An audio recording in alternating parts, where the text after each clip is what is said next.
너무나 뜨거웠던 여름들이었는데 인사도 못 드리고 이제 늦게나마 여름 안부를 이렇게 전하고 또 묻습니다. 얼마 전에 전은순 장로님 하늘 가시는 그 길가에 인사드리러 왔다가 목사님이 그 수요 성서 강좌 소설이랑 설교 본문을 주셨어요. 그래서 그것을 이제 읽고 오늘 아침에 올림픽 테러를 쭉 타고 오는데 근데 그때는 뭐 별 생각이 없었습니다. 근데 춘천 고속도로를 딱 접어드니까 야, 집 나간 탕자가 이제 집을 향하여 돌아가고 있구나 그런 생각이 들더라고요. 그런 마음으로 여기 서 있습니다. 저는 집을 나간 적이 없고 아버지를 떠난 적도 없고 늘 같이 있었습니다. 여러분들 물론 홈페이지에 있는 떠올라 오는 소식들을 통해서 그렇게 계속 접했지만 늘 가슴속에 떠나지 않고 같이 있었다는 것. 그러나 지금 몸으로 잠깐 돌아와서 뵌다는 것. 그렇게 안부를 그렇게 전해드립니다. PPT 한번 주시죠. 오늘 말씀은 작년 2월인가요? 제가 한번 와서 설교한 적이 있는데 그때 말씀이랑 똑같은 말씀을 전하려고 해요. 그때는 하나님의 부흥이라는 말씀으로 전하려고 하다가 갑자기 오늘 말씀으로 바꿨는데 지난 1년 동안 이 말씀을 몇 교회에서 전하면서 또 그 탕자 돌아오다 그 설교 본문을 읽으면서 이 시점에는 이게 맞겠다. 그렇게 해서 말씀은 오늘 섬한 사마리아 사람의 비유를 토대로 예수 그리스도의 길이라고 하는 제목으로 말씀을 나누려고 하고요. 지난 1년 동안의 행적 그리고 2017년 동안의 저의 행적에 대한 보고들을 먼저 잠깐 드리려고 합니다. 그래서 한번 넘겨주십시오. 제가 하고 있는 일은 크게 두 가지를 하는데요. 첫 번째는 북한 내에서의 인간의 회복, 또 두 번째는 땅의 회복이라고 하는 이 회복이라고 하는 이 목표를 이루려고 하고 있습니다. 그래서 회복이라는 말을 영어로 쓰면 리바이벌이라는 말을 저는 써요. 근데 이 리바이벌이라고 하는 말 가운데는 부흥이라고 하는 뜻도 같이 있습니다. 그래서 회복이 있어야 부흥이 옵니다. 재생이 되는 것이죠. 치유라는 뜻도 있을 수 있고요. 북한 사람을 보거나 아니면 그 땅을 최근에 봤던 사람들 아니면 과거에 봤던 분들은 아마 그 마음에 대한 동감을 충분히 하시리라고 생각이 됩니다. 그래서 그분들을 보면 정말 회복이 필요하다, 치유가 필요하다 그런 생각들을 갖게 되거든요. 그래서 꿈꾸는 것은 우리 그 고난의 행군이라고 하는 1994, 95, 96년 그 시절에 북한에서는 한 300만 명이 죽었다고 합니다. 굶어서. 제가 그 설명은 몇 번 드렸습니다. 근데 이것에 대해서 한국 사회가 별로 인식을 못하고 있고요. 그리고 이것에 대해서 책임을 지지 않고 있고 또 특별히 교회는 회개할 그런 마음과 생각을 가지지 못했어요. 그래서 우리 동족이 굶어서 죽었는데 그 책임을 그 정부에 묻든 국제기구에 묻든 강대국에게 묻든 상관이 없는데 당사자인 가장 가까운 동족이고 친족인 우리들에게는 그 구약성서에서 말하는 기업물을 짜 고엘이라 그러죠. 보아스가 그 나오미 가문의 기업물을 짜였지 않습니까? 그 보아스가 예수 그리스도를 또 예표하고 예수 그리스도는 기업물을 자로서 이 땅에 오신 거예요. 기업물을 자를 영어로 쓰면 리디머라고 쓰는데 그것은 가장 가까운 친족으로서 책임져야 되는 사람이고요. 또 그것을 구세주라고 번역을 하기도 합니다. 기업물을 자를. 그래서 보아스가 예수 그리스도를 예표하는 거예요. 나오미의 구세주, 나오미 가문의 엘리멜렉 가문의 구세주. 그러한 의미에서 북한에 300만 명이 죽었을 때의 그 책임을 하나님께서 물으신다면 가장 가까운 동족인 우리들에게 물으신다는 것에 대한 책임감과 의식을 가지고 이것에 대해서 회개해야 되겠구나. 첫 번째 생각이 들었고요. 그리고 책임져야 되겠구나. 두 번째 생각이 들었습니다. 책임지는 방법은 300만 명이 그때 죽었다면 이제 300만 명과 밥을 나누어 먹는 것으로 책임을 져야겠다. 그런 마음을 가졌어요. 그리고 첫 번째 시도한 것이 제가 2016년에 대북사업본부장이 됐는데, 하나님, 저 땅에 2만 명의 고아들이 있답니다. 그 아이들의 모든 걸 책임질 수 없지만 점심 한 끼만큼은 먹이겠습니다. 이렇게 기도하고 시작했어요. 그리고 그해 12월에 2만 명을 먹이기 시작했습니다. 뭐 우여곡절이 많았겠죠. 그 2016년은요, 박근혜라고 하는 대통령이 계시던 때고요. 그 대통령께서는 굶어 죽어가는 사람들을 도와주는 인도적 지원마저도 하지 마라라고 하는 것이 정책이었었던 때였어요. 그때 2만 명을 먹이기 시작했다고 하는 것은 상당히 어려운 일이었고, 어떻게 보면 이것은 기적이었습니다. 그리고 2017년이 됐죠. 2017년에는요, 이 위에 있는 분들이 매달 핵실험하고 매달 미사일 쐈어요. 그러면서 남쪽의 여론은 북한을 도와주면 안 된다, 인도적 지원을까지도 도와주면 안 된다 라고 하는 여론이 60%가 넘었어요.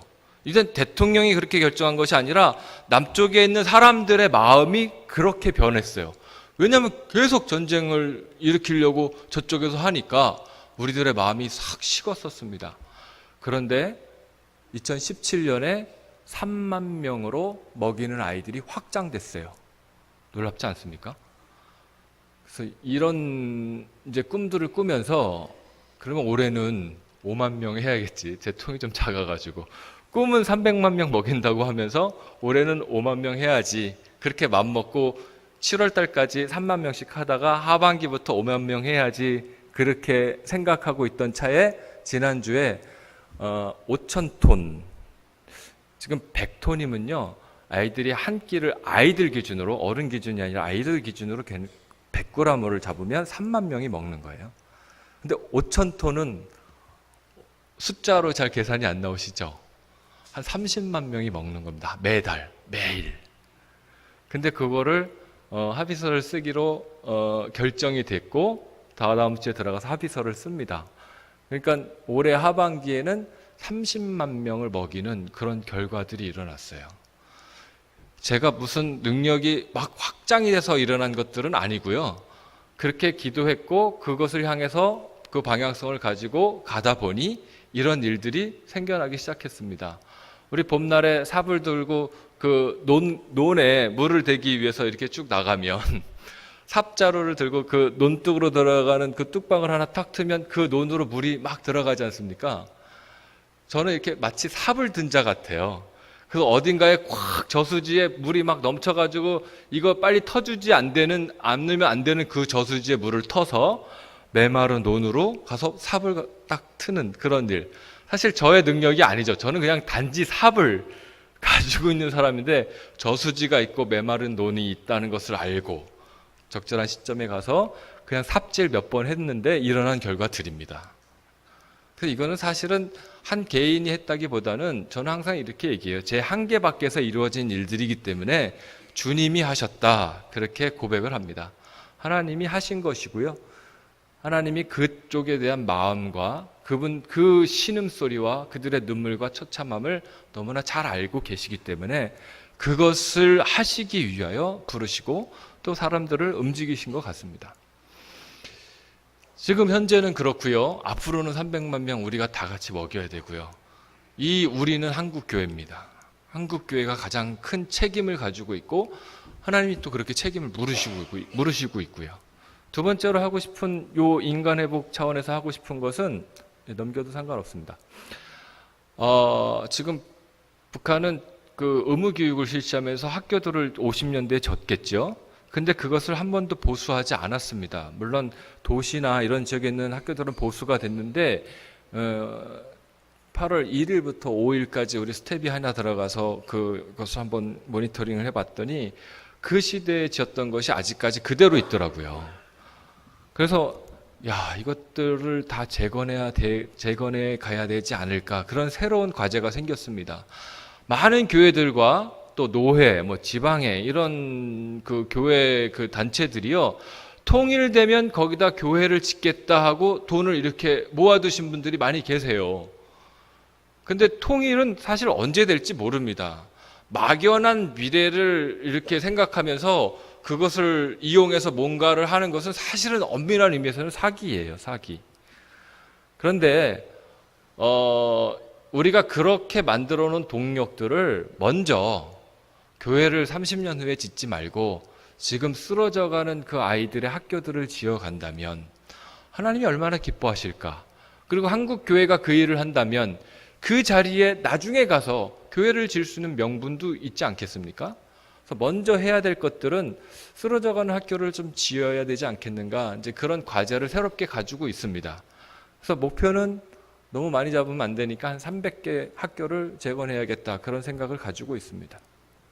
그게 이제 인간 회복에 대한 구체적인 사업들이고 프로세스들이고요. 그것을 위해서 만든 프로젝트가 이제 꿈나무라고 하는 프로젝트예요. 이제 없었던 브랜드를 만들었고요. 이제 이 브랜드 네이밍이 많이 알려지기 시작하고 있습니다. 넘겨주십시오. 작년에 했던 것들이고요. 저렇게 이제 들어가는 물품에 다 기아대책 마크, 뭐 물고기는 뭐 익숙수를 상징해서 뭐 이거 교회 가서 설명할 때 하도 그 선교를 해야 된다, 복음을 전해야 된다, 그렇게 요청을 해서 북한은 그게 어렵습니다. 근데 그렇게 요청을 해서 의미 부여를 저렇게 하는 겁니다. 기아대책 마크가 물고기인데, 물고기는 초대교회에 그 로마의 박해가 심했을 때 그들은 이 물고기라고 하는 이콘을 가지고 서로의 신앙을 고백하고 인식의 표로 삼았고 소통을 했습니다. 복음이었죠. 그 당시에 복음을 전하는 방식이었고, 그래서 지금 우리가 보내는 모든 물자에 저것을 찍어서 보내고 있습니다. 3만 명 먹이는 일 매달 하고 했고, 연말에는 그 아이들 보온 그 옷 적어도 한 10,000벌, 그 다음에 저 배구공은 6월 1일이 세계 아동절이에요. 그날을 기해서 아이들 체육용품 보냈던 그런 모습들입니다. 그 중간에 어떤 사람 하나 있는 건 우리 중국 스텝인데 지금 북한을 드나드는 직원입니다. 넘겨주십시오. 이건 올해 올 초에 식량 위기 지원이 한 1,500톤이 우선적으로 지원이 됐어요. 그러면서 이제 현장 중국의 단둥에서 지금 옥수수 그 정부 비축 그 통강냉이를 비축 창고예요. 거기서 경매로 사서 지금 자루에 담아서 실는 모습입니다. 그리고 그 옆에 공은 요번 세계 아동들제 지원된 공이고요. 공에도 이제 NKFH와 그 마크가 찍히죠. 그렇게 해서 들어가고 있습니다. 왜 식량 위기 지원을 하냐 하면 북한은 진짜 역사 안에서 있지 않았던 세계 최고의 제재가 지금 지속되고 있어요. 이러한 유엔의 제재는 어떤 나라를 대상으로 있지 않았었어요. 오직 우리의 동족인 북한에 대해서 이런 제재가 지금 2년 연속 가해지고 있습니다. 북한은 어떤 나라냐 하면요, 우리나라랑 경제적 규모를 비교했을 때 우리가 100이면 북한은 4.5, 4.7, 뭐 다른 지수 같은 걸로 표현하면 100대 3 뭐 이렇습니다. 우리가 100만 원을 가지고 있으면 그 사람들은 3만 원을 가지고 있다는 얘기예요. 여러분들이 100만 원의 월급을 받으면 그 사람은 3만 원의 월급을 받는다는 얘기예요. 근데 그 3만 원 가지고도 정치적인 일에 많이 쓰죠. 그리고 군사를 움직이는 일에 많이 쓰죠. 그러면 나머지 금액으로 인민들의 삶을 돌보는 거예요. 조금 이해가 되시나요? 그리고 세계는 그런 국가에 대해서 유례없는 제재를 가하고 있어요. 죽어가는 사람들을 목을 조르고 있다라고 하는 것이 저는 이미지로 떠올라요. 그러면 다른 사람들은 저는 관심이 없고, 거기에 사는 아이들, 거기에 사는 약자들, 그 사람들의 삶은 어떨까? 그 사람들이 한 10%에서 20%, 공단이나 이렇게 좀 산골 지역에는 한 30%까지 생각이 돼요. 그 정도 된다고 합니다. 그런 사람들은요, 작년부터 올해까지, 작년 특히 하반기부터 굶기 시작했어요. 그리고 올해는 이게 인터넷에 올라가잖아요. 올해는 아주 심각합니다. 벌써 이미 심각합니다.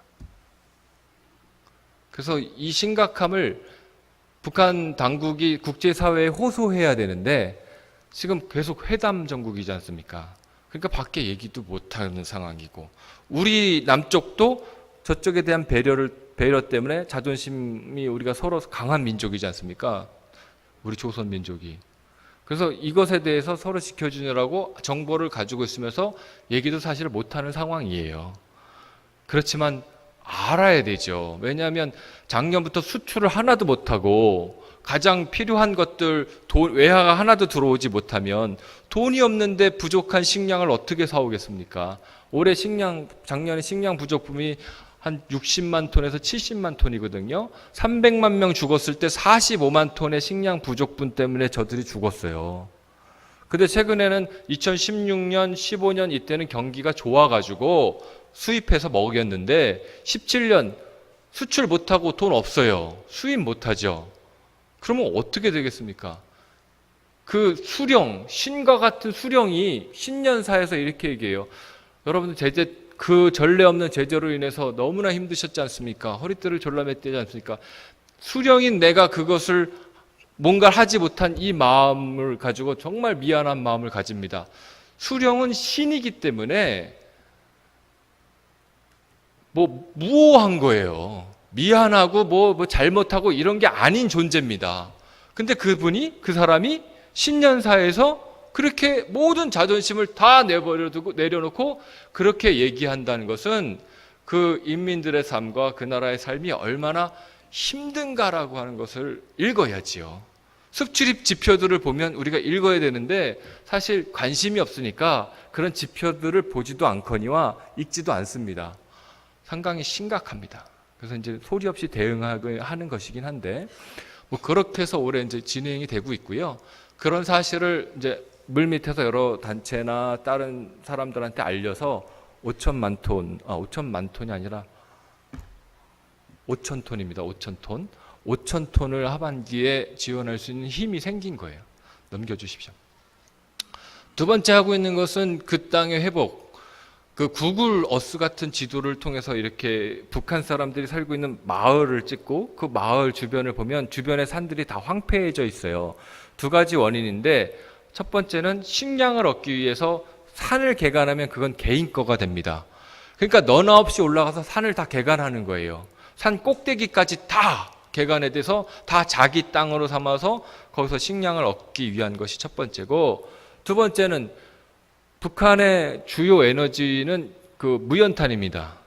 이렇게 석탄을 가지고 와서 그 요만한 아궁이를 만들어서 각자 연탄을 제공해서 거기다가 이제 해가지고 365일. 이 연탄은 우리는 추위를 이기려고 떼지만 거기는 이제 밥도 해 먹고 취사와 뭐 이런 것을 해야 되기 때문에 365일 뗍니다. 근데 이것을 공급받지 못하고 이것을 수로 공급할 수 없는 사람들이 있어요. 그 사람들의 비율이 아까 말했던 10%에서 30% 됩니다. 그 사람들은 산에 가서 나무를 떼야 돼요. 물론 국가는 못 떼게 하죠. 나무 못 비게 하죠. 그래서 몰래 하죠. 그렇게 해서 훼손되는 거예요.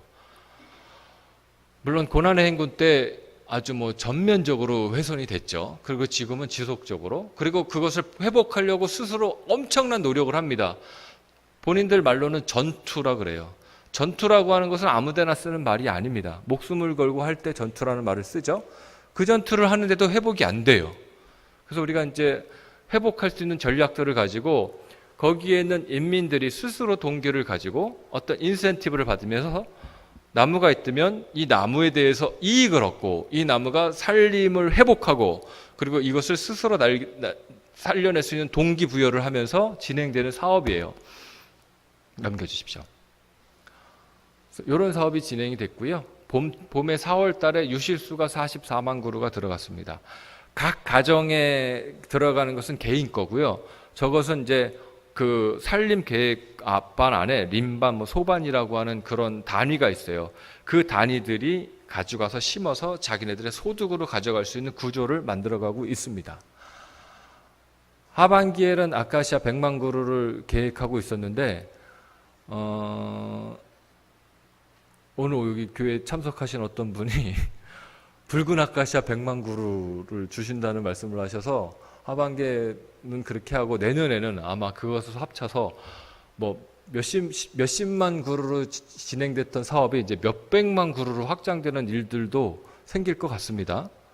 그리고 이제 몇 단체에서 이 소식을 알고 이 프로젝트와 이 플랫폼을 통해서 우리 단체도 일하고 싶다라고 의견을 주셔서 지금 그 펀드레이징이 모금이 진행되는 단체도 있어요. 이게 놀라운 확장이죠. 그래서 이러한 일들을 지금 진행하고 있습니다. 넘겨주십시오. 제가 이제 출장을 가면 단둥에 거의 뭐 10번 중에 8번은 저쪽으로 갑니다. 그래서 지금 우리 그 단둥의 기지는 그 학교를 하나 구입해가지고 구축을 해놨고요. 그 옆에다가 또 다른 기지를 구축할 계획을 가지고 있고 또 다른 이제 확장들이 많이 일어나고 있는데 아직 말할 단계는 아니어서 여기까지 보고를 드리겠습니다. 넘겨주십시오. 올 봄에 들어가는 모습들입니다. 넘겨주십시오. 예. 가장 전략적인 장목이 저쪽에 있는 그 개암나무 헤즐넛인데 저게 엄청납니다. 한번 그냥 찾아보십시오. 헤즐넛. 넘겨주십시오. 그 옆에 있는 황폐한 땅은 지난 6월에 가서 찍은 사진이고요. 오늘 말씀 한 15분 정도 짧게 나누겠습니다. 여름이고 에어컨도 가동이 안 되는 걸로 알고 있고 그래서 15분. 지난번에 한번 드렸던 말씀이고요. 오늘 그 선한 사마리아 사람의 비유 안에서 우리는 몇 가지 길들을 보는 겁니다. 우리가 신앙생활을 하는데 과연 우리가 나의 이 신앙의 길이 어떤 길인가, 어떤 유형의 길인가, 그리고 내가 정말 예수 그리스도의 길을 걷고 있는가, 그것에 대해서 한번 생각해 보는 시간이 되면 좋겠습니다. 율법학자 하나가 와가지고 예수님께 아주 참 학위가 많으신 분인 것 같고 유명한 교수님인 것 같아요. 그분이 와서 예수님 앞에서 어떻게 하면 영생을 얻습니까? 라는 질문을 던지죠. 그 질문에 대해서 예수님이 선한 사마리아 사람의 비유로 대답하시는 대목이 오늘 읽은 본문 말씀입니다. 그러니까 영생을 얻는 비결, 뭐 이렇게 설교 제목을 잡을 수도 있지만 사실 주님은 영생에게 그 방점을 둔 것이 아니라 네가 이 땅에서 살아있는 지금 네가 어떻게 살아야 되고 어떤 길을 가야 되는지에 대한 얘기에 방점이 더 찍혀 있는 말씀인 것 같습니다. 그래서 첫 번째 보는 길은 이제 제사장의 모습이죠.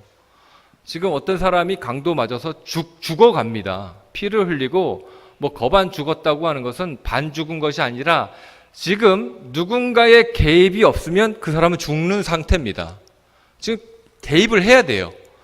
그런데 거기에 제사장이 지나가는 거예요. 근데 예수님이 그 비유의 장치 안에 시간을 안식일이라고 이렇게 규정을 하세요. 안식일. 이게 참 재밌는 규정이세요. 그날은 안식일이었어요.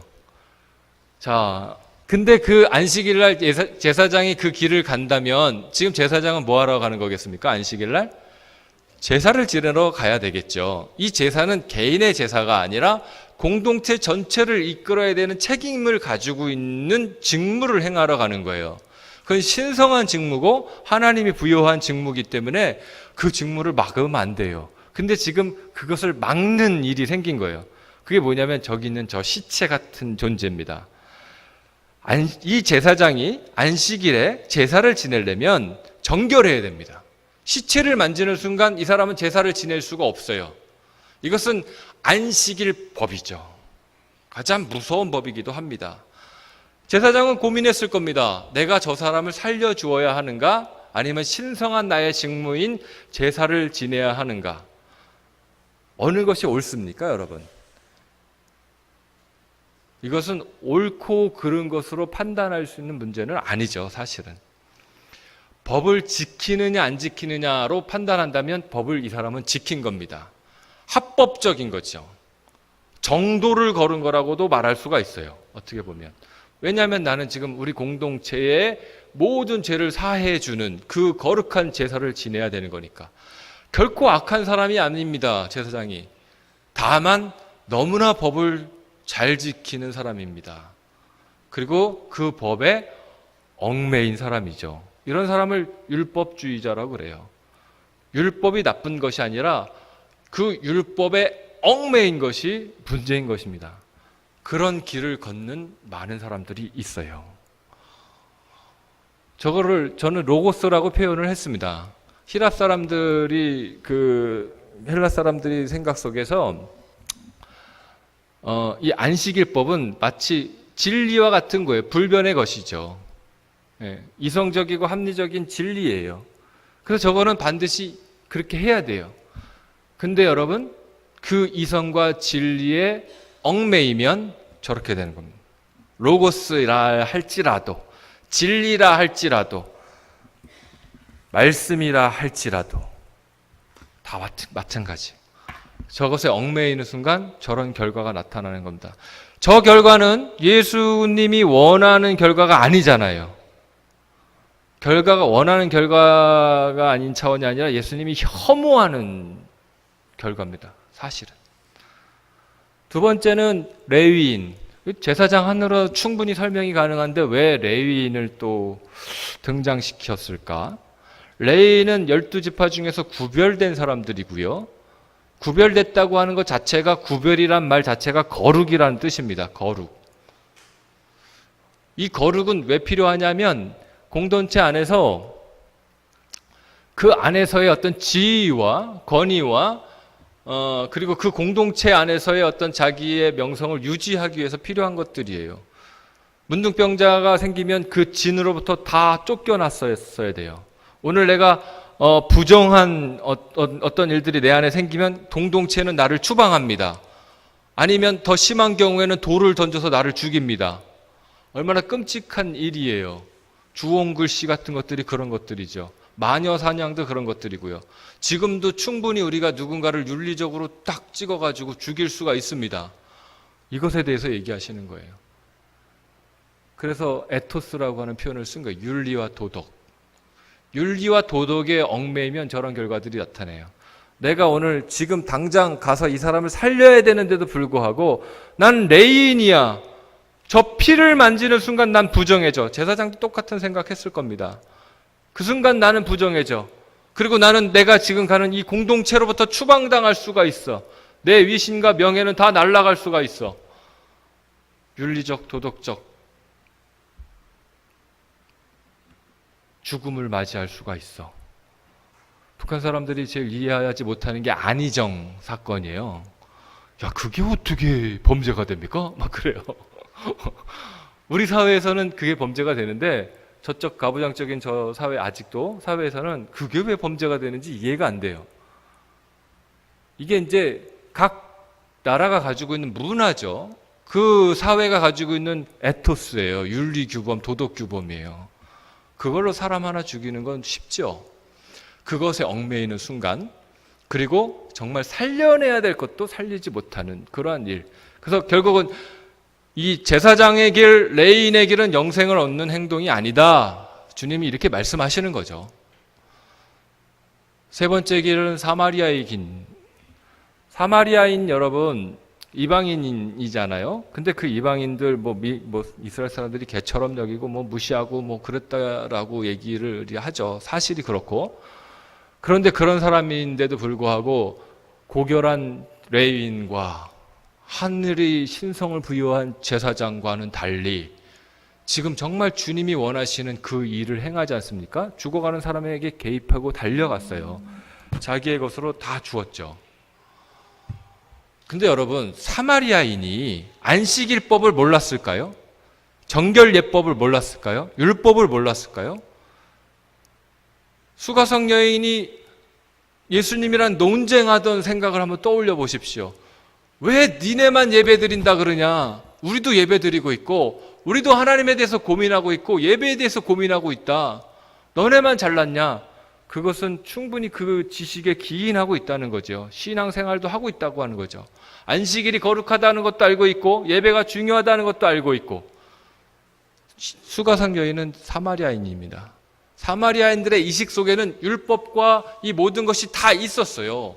오늘 저것을 만지면 내가 더러워진다고 하는 것은 단순히 이 유대인들만의 관념이 아니라 고대 근동의 관념이고 사마리아인들도 똑같은 율법 체계를 가지고 있었음에도 불구하고 이 사람은 그 법에 얽매여 있지 않았다는 겁니다.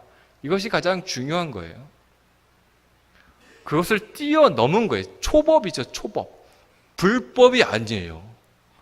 2016년 박근혜 대통령이 인도적 지원마저 하지 마라라고 했는데 했지 않습니까? 불법입니까? 누가 불법이라고 좀 얘기해 주시면 그 사람을 국제인권위원회에 제소하려고 그랬는데 없으시네요. 여러분, 사람을 살리는 것은 어떤 법으로도 막을 수가 없는 거예요. 그건 불법이 아니라 초법입니다. 그게 사마리아인의 길입니다. 그게 영생을 얻는 길입니다.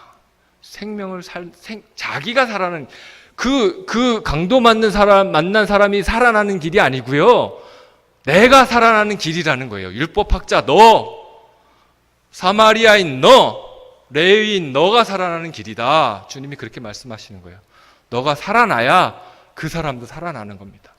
그게 사마리아인의 길이에요.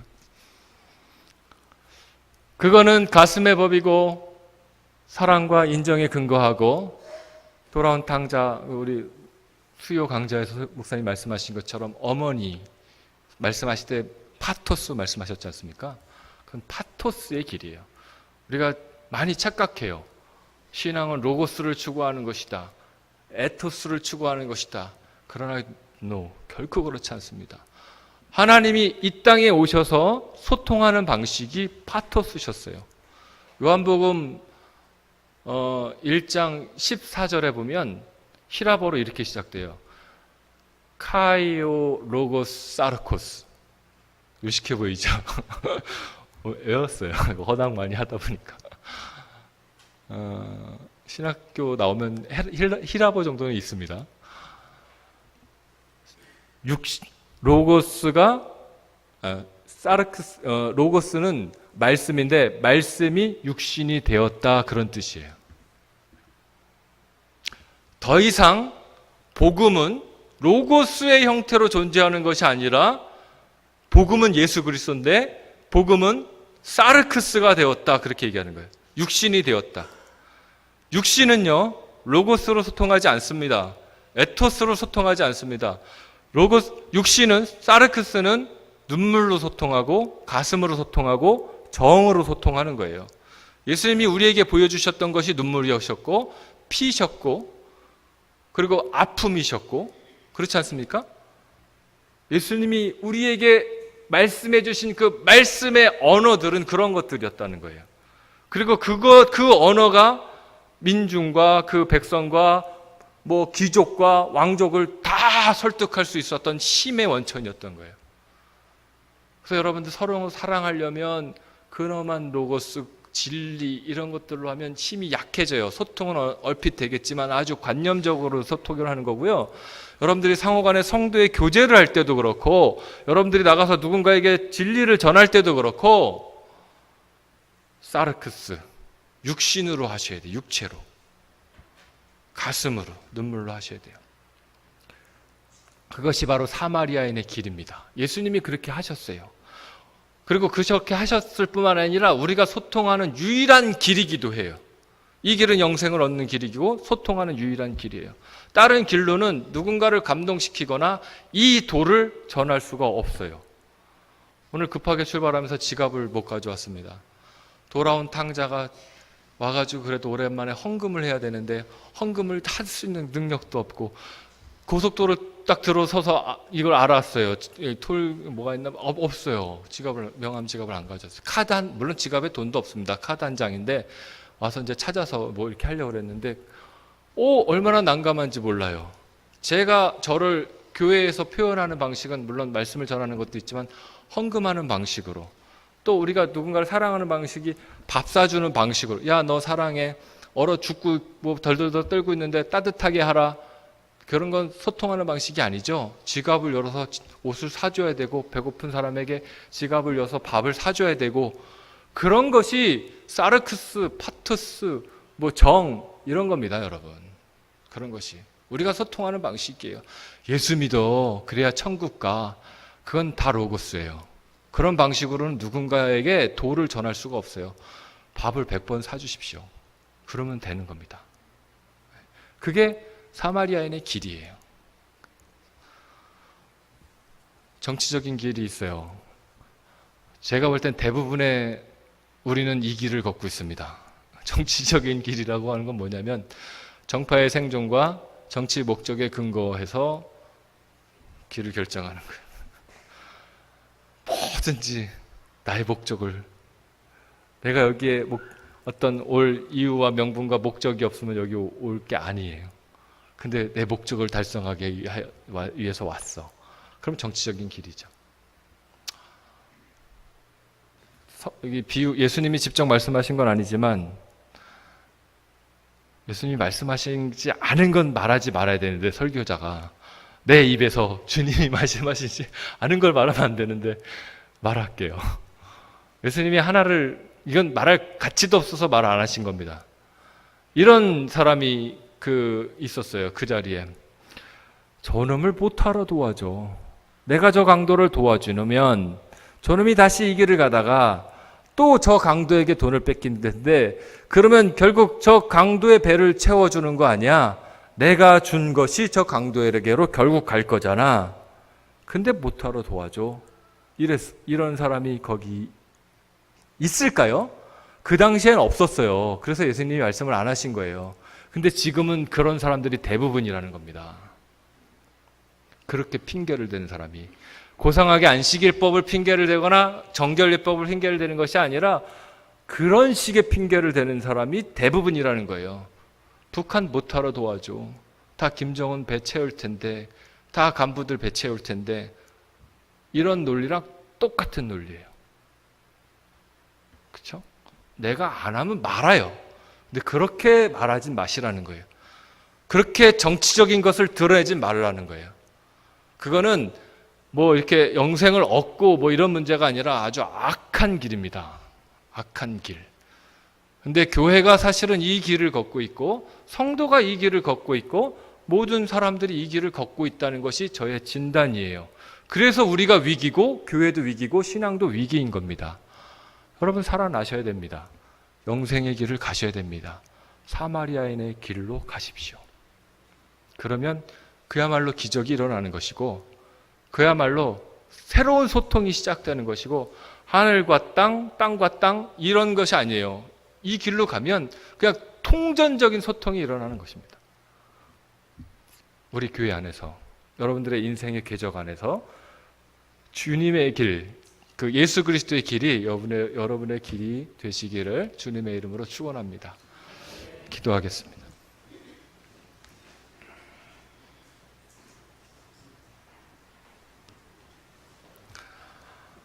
하나님, 우리는 어디를 향해서 갑니까? 어떤 길 위에 서 있습니까? 오늘 돌아보게 하여 주시옵소서. 그래서 악한 길만큼은 벗어나게 하시고, 부디 영생을 얻는 길, 그 길을 갈 수 있는 지혜와 용기를 허락해 주시옵소서. 고상한 로고스를 버릴 수 있는 용기, 윤리와 도덕을 뛰어넘을 수 있는 용기, 내 육체, 눈물, 내 안에 있는 비참함, 이것들이 얼마나 아름답고 힘을 가지고 있는지, 주님이 흘리신 그 부혈과 그 고난과 피가 실패와 좌절과 패배가 아니라 얼마나 놀랍고 큰 위력을 가지고 있는지, 그것이 얼마나 위대한 기적인지, 그것으로 인해서 우리가 살아난다고 하는 것을, 그 비밀을 새롭게 알았습니다. 우리가 그 길로 가서 함께 기뻐하고 함께 그 기적을 맛보고 이 땅에 살아가는 동안 함께 살아나는 멋진 일들을 만들어가게 하여 주시옵소서. 이제는 성부와 성자와 성령의 크신 은혜와 복이 여기에 있는 모든 이들과 당신이 사랑하는 만유 안에 영원히 함께 하시기를 간절히 축원하옵나이다. 아멘.